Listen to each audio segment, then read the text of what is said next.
तो दोस्तों आप सभी को पता है कि फ्रांस के साथ जेट इंजनों को बनाने को लेकर भारत के साथ बातचीत की जा रही है और आपको ये भी पता होगा कि सैफ्रॉन कंपनी की तरफ से भारत के AMCA मार्क II वेरिएंट के लिए इंजनों को मैन्युफैक्चर करने को लेकर बातें की जा रही हैं और ऐसे में इनकी तरफ से काफी आकर्षण ऑफर भारत के लिए रखा गया है। अब दोस्तों भारत यहाँ पर एक तरह जहाँ फ्रांस के साथ इंजनों को निर्माण करने की बातें कर रहा है, तो वहीं पर दूसरी तरफ ब्रिटेन के रॉयल्स रॉयस जैसी कंपनी की तरफ से भी भारत को बड़ा ऑफर दिया गया है। ऐसे में दोस्तों असल में देखा जाए तो जनरल इलेक्ट्रिक कंपनी जो कि अमेरिका की है, वो भी इस ऑफर को हथियाना चाहती है और उसकी भी तरफ से यहाँ पर हर संभव प्रयास किया जा रहा है। अब दोस्तों जहां पर एक तरफ भारत और फ्रांस के बीच में जेट इंजन को बनाने को लेकर काम किया जा रहा है, तो वहीं दूसरी तरफ एक और भी कोलैबोरेशन भारत और फ्रांस के बीच में देखा जा रहा है। और अब दोस्तों आपको बता दें कि एक modern high power helicopter engine को लेकर ये बड़ी डील यहां पर साइन की जा रही है।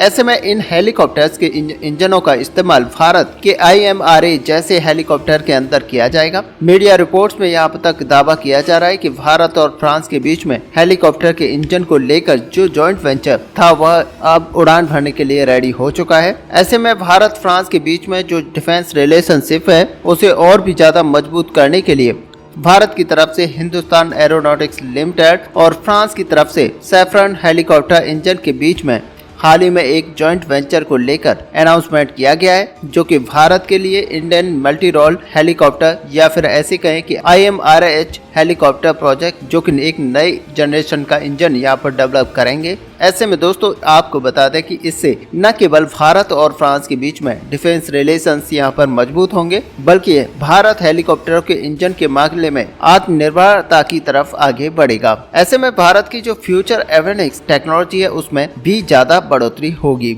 ऐसे में दोस्तों भारत और फ्रांस के बीच में ये जो डील है ये असल में IARH हेलीकॉप्टर के इंजनों को जॉइंट डिजाइन एंड प्रोडक्शन के साथ ही इंजन के कई सारे क्रिटिकल फ्यूचरिस्टिक टेक्नोलॉजी को लेकर भी काम किया जाएगा। यहाँ तक कि मीडिया रिपोर्ट्स के मुताबिक जॉइंट वेंचर है इसका नींव असल में जुलाई 2023 में रख दिया गया था, जब हिंदुस्तान एरोनॉटिक्स लिमिटेड और फ्रांस की तरफ से सैफ्रॉन कंपनी हेलीकॉप्टर इंजन के बीच में एक MOU के ऊपर हस्ताक्षर कर चुकी थी। ऐसे में इस MOU के अंतर्गत अपने रिसोर्सेज और अपनी टेक्नोलॉजीज को दोनों कंपनियों की तरफ से साझा किया जाएगा, ताकि भारत के लिए ये एक हाईटेक हेलीकॉप्टर इंजन को डेवलप किया जा सके। दूसरी तरफ आपको बता दें कि अब तक हेलीकॉप्टर के इंजन के मामले में फ्रांस की कंपनी सैफ्रॉन की तरफ से भारत को काफी मदद की जा चुकी है और भारत के अंदर जो एडवांस लाइट यूटिलिटी और लाइट कॉम्बैक्ट हेलीकॉप्टर हैं, इनके अंदर भी शक्ति इंजनों का इस्तेमाल किया गया है। वो भी भारत और फ्रांस के बीच में एक जॉइंट वेंचर के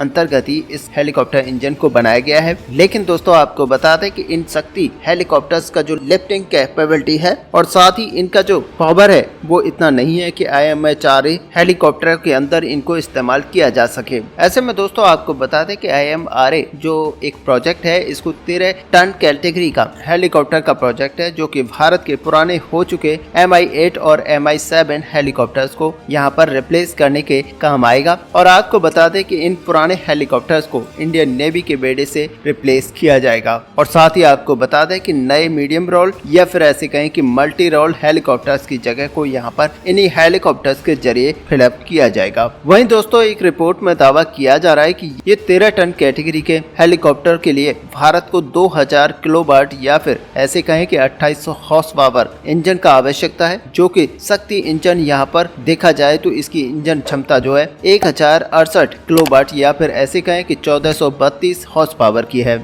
और दोस्तों यहाँ पर आपको ये भी जानना चाहिए कि IMRH हेलीकॉप्टर के प्रोजेक्ट को संपूर्ण रूप से भारत के संकल्प के तहत बनाया जा रहा है और ऐसे में इस हेलीकॉप्टर के डिजाइन एंड डेवलपमेंट हर तरह के काम को भारतीय संस्थाओं के द्वारा भारत के अंदर ही किया जाएगा, जबकि इसके जो इंजन है इनको भी जॉइंट वेंचर के तहत भारत के अंदर ही डेवलप किया जाएगा, साथ ही यहाँ पर मैन्युफैक्चर किया जाएगा। यानी कि एक तरह से देखा जाए तो भारत इन इंजनों को लेकर भी आत्मनिर्भर होगा और इसीलिए दोस्तों आने वाले समय में हेलीकॉप्टर्स की सप्लाई चेन पूरी तरह से इंडिपेंडेंट यहाँ पर रहेगा। दूसरी तरफ यहाँ पर देखा जाए तो IMRH हेलीकॉप्टर संपूर्ण रूप से एयरफोर्स और आर्मी के वर्जन के लिए यूज किया जाएगा, जबकि इसके रीटेक वर्जन को अभी तक बनाया जाएगा और जो कि पूरी तरह से यहाँ पर नेवी की जरूरतों को ध्यान में रखते हुए बनाया जाएगा। ऐसे में दोस्तों आपको बता दें कि मल्टी रोल हेलीकॉप्टर्स की आवश्यकताओं के साथ ही कई तरीके के और हेलीकॉप्टर्स की आवश्यकताओं को इसी से पूरा किया जाएगा, जिनमें एंटी सबमरीन वॉरफेयर एवेक्स जैसे हेलीकॉप्टर और सर्विलांस सर्च एंड रेस्क्यू, साथ ही वर्टिकल रिप्लेसमेंट हेलीकॉप्टर्स को भी शामिल किया जाएगा। फिलहाल दोस्तों IMRH हेलीकॉप्टर को लेकर बताया जा रहा है कि ये डिजाइन और डेवलपमेंट फेज के अंदर है और साल 2025 तक इन हेलीकॉप्टर की फर्स्ट फ्लाइट को अंजाम दिया जाएगा, जबकि यहाँ पर बताया जा रहा है कि साल 2026 से 27 तक इन हेलीकॉप्टर के मास प्रोडक्शन की तैयारी की जाएगी, जिससे कि इस दशक के अंत तक बड़ी मात्रा में यहाँ पर पुराने हो चुके मीडियम लिफ्ट हेलीकॉप्टरों को इंडियन आर्म फोर्सेस के बेड़े से रिप्लेस किया जा सके। अब आपको बता दें कि एक तरफ जहां हेलीकॉप्टर्स के मामले में भारत एक के बाद एक हेलीकॉप्टर के डेवलपमेंट के साथ ही अपने आप को आत्मनिर्भर कर रहा है, तो वहीं पर दूसरी तरफ रशिया और यूक्रेन की लड़ाई के चलते भारत और रशिया की तरफ से जॉइंट वेंचर के तहत बनाया हुआ ब्रह्मोस मिसाइल को लेकर चाहत दुनिया के अंदर बढ़ती जा रही है। ऐसे में दोस्तों अब मीडिया रिपोर्ट्स की तरफ से ये दावा किया जा रहा है कि इस लड़ाई के दौरान कई सारे देशों की तरफ से ब्रह्मोस मिसाइल को लेकर इंटरेस्ट दिखाया गया है और सच मानिए कि भारत से इस मिसाइल को लेकर बहुत ही ज्यादा इंक्वायरीज भारत को लेकर की जा रही है। अब दोस्तों इससे पहले ब्रह्मोस एरोस्पेस की तरफ से भी एक बयान में ये बताया गया था कि करीबन 12 ऐसे देश हैं जिनके साथ ब्रह्मोस एरोस्पेस मिसाइलों की सेल को लेकर बातचीत कर रहा है, जिनमें कई सारे देशों के साथ तो नेगोशिएशन तक किया जा चुका है। इसका मतलब यही है कि जल्द ही ब्रह्मोस एरोस्पेस इन देशों के साथ एक बड़ी डील को यहाँ पर साइन करेगा। ऐसे में दोस्तों रशिया यूक्रेन लड़ाई के कारण ब्रह्मोस को लेकर जो इंक्वायरी यहाँ पर की जा रही है, तो इसका मतलब आप यही समझ सकते हैं कि इस लड़ाई के दौरान कई सारे ऐसे पहलुओं पर इन देशों की तरफ से इंटरेस्ट जताया गया है,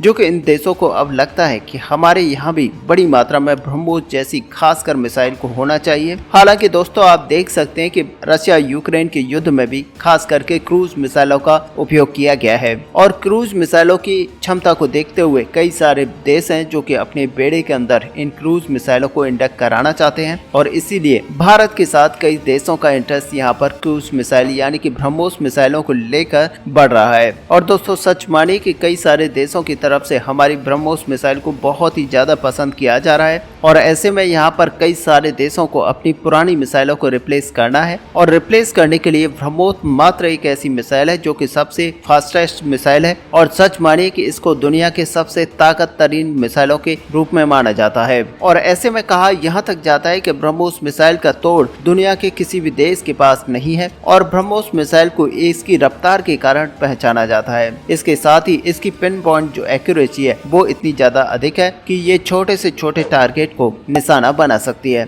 ऊपर से ये क्रूज मिसाइल होने के साथ ही हाईली मैन्यूवरेबल है और सच मानिए कि इसकी जो कैपेबिलिटी है वो समुद्र के सतह से लगते हुए उड़ान भरने की ताकत है, जिसकी वजह से यहाँ पर माना जाता है कि इसको ट्रैक कर पाना बहुत ही ज्यादा मुश्किल है। और दोस्तों यही खास बात है कि यहाँ पर बताया ये जा रहा है कि 12 से ज्यादा देश हैं जो कि इस ब्रह्मोस मिसाइल के अंदर इंटरेस्ट ले रहे हैं और आने वाले समय में कई सारे देश तो ऐसे हैं जो कि इसके लिए पूरी तरह से तैयार हो चुके हैं और अब ऑर्डर की तरफ बढ़ चले हैं। ऐसे में दोस्तों इन दोनों टॉपिक्स को लेकर आपका यहाँ पर क्या व्यू है, आप अपना व्यू हमें कमेंट में लिखकर जरूर बताएं। साथ ही अगर वीडियो आपको अच्छी लगी हो तो लाइक और शेयर करना ना भूलें। मिलते हैं नेक्स्ट वीडियो में, तब तक के लिए जय हिंद जय भारत।